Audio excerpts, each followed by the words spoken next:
Hello po! Today's video, samahan nyo na naman ako sa isang araw na trabaho. Ito nga pala, alas 8 na ng umaga at kakatapos lang namin magatas. Nagsa-silage nga ako para ipakain na sa aming mga alaga dahil ang pagsa-silage nga namin ay pagkatapos namin talaga magatas. Meron nga akong nabasang question at ang sabi niya, nag-heavy equipment po ba kayo dito sa Pinas o dyan na po kayo nag-practice mag-drive? So, shoutout po sa inyo, Sir Nino Leslie Leonelo Cabonce. Grabe naman kahaba ang pangalan ni Sir.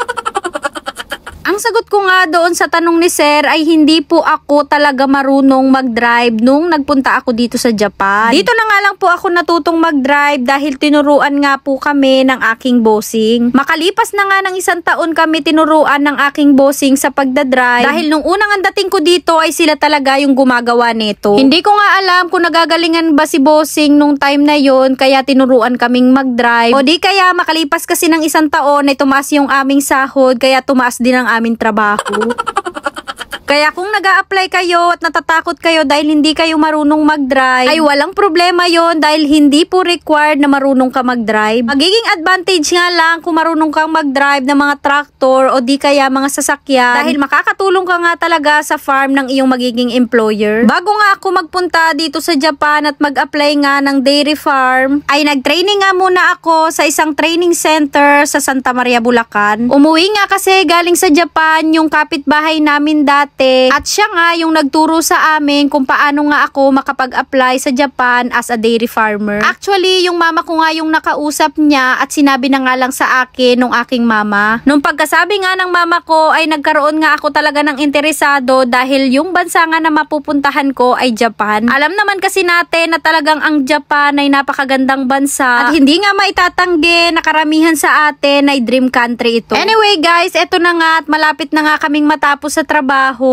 At naglalagay na nga lang ako ng mga kanso o yung mga dry na damo na pinapakain namin sa aming mga alaga. Nagmamadali na nga kami dyan dahil ngayong araw nga ay aalis kami at pupunta nga kami doon sa binibila namin ng karne. Hindi pa nga rin dito nagtatapos kaya isasama ko nga kayo kung saan nga kami bumibili ng karne dahil gusto ko nga ay araw-araw nga kayong kasama sa aking araw-araw na pamumuhay dito sa Japan. Fast forward na nga at nakasakay na kami dito sa bus at hindi na nga ako nakapag-video-video gawa nga nang nagmamadali kami dahil may oras nga talaga yung mga bus dito sa Japan. Mahuli-huli ka nga lang ng konti ay talaga maiiwanan ka talaga ng bus at ang susunod na nga na bus ay 1 oras. After 20 minutes nga ay nakarating na nga kami dito sa aming pupuntahan at yung paraan nga ng pagbabayad dito sa bus ay ihuhulog mo nga doon malapit sa may driver seat. Hindi nga katulad ito sa atin na merong konduktor na pupunta sa'yo at doon ka magbabayad ng pamasahe. Bago nga kami magpunta doon sa aming pupuntahan ay dumaan nga muna kami dito sa may Family Mart. Magwi-withdraw nga lang muna kasi kami at bibili na rin kami ng konting tinapay. Paborito kasi namin talaga yung mga tinapay dito sa Family Mart. Kahit medyo pricey nga siya kumpara doon sa mga grocery. Pero para sa akin nga ay masasarap yung tinapay dito. After nga naming makabili ng tinapay at makapag-withdraw ay dumiretso na nga kami dito sa bilihan ng karne. Dito talaga kami bumibili ng karne at eto nga yung parang katayan dito sa Japan. Meron nga sila ditong brochure kung saan pipili ka kung ano nga yung iyong i-orderin. Nakakamura nga talaga kami kapag dito kami bibili kaysa sa grocery. 1 beses nga lang pala sa 1 buwan kung magpunta kami dito. Ang dami nga talagang nagpupunta rito lalo na yung mga iba-ibang lahi. At kung minsan nga ay may nakakasabay din kaming mga Pilipino. Dati nga no mag-isa nga lang ako ay hindi naman ganito nga kadami yung aking binibili. Pero nung dumating nga yung aking asawa ay talaga namang akala mo may handaan nga nagaganapin dahil ganito na nga talaga karami yung aking ino-order. Mahilig nga talaga sa baboy ang aking asawa at kapag nagluluto nga ako ng gulay ay talaga namang wala siyang gana. Nalulungkot daw talaga siya pagka ganun nga yung ulam namin at hindi nga siya masyadong nasasatisfy sa pagkain kapag nga gulay lang ang hinain. Kaya marami na talaga akong binibili ng karne baka mamaya nga kasi ay bawiin niya yung kanyang ATM. Char.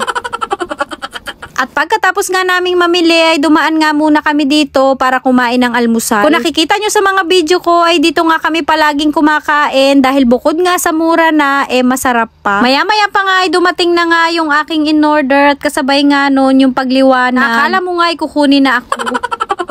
After after nga namin kumain ay nag-aabang na kami ng bus dahil uuwi na kami. May pasok pa nga kasi kami mamayang 3:00 para kahit papano nga ay makapahinga-pahinga man lang. Kaya yun muna for today's video. Maraming salamat sa pagsama nyo sa akin. Yun lang. Bye-bye!